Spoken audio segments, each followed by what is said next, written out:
Today we're going to be changing and cleaning up our inline water filter. I like to do this with the actual cooler turned off. So first thing is turn off the cooler and then shut off the valves.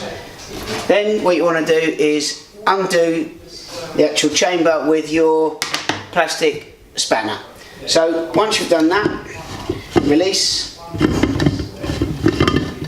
the casing,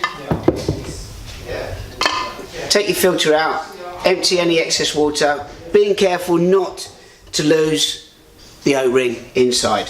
Very important, as it won't seal when you come put it back in.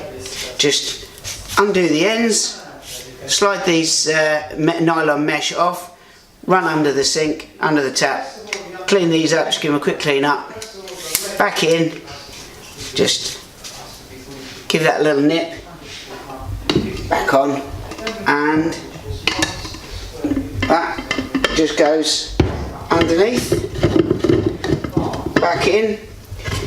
I always like to do these by hand because you've got nylon and plastic on plastic, so just give those a little nip, make sure it's tight, under your valves, turn your cooler back on, come back, just give it a double check for any leaks, and if needs be, just one final nip with your spanner.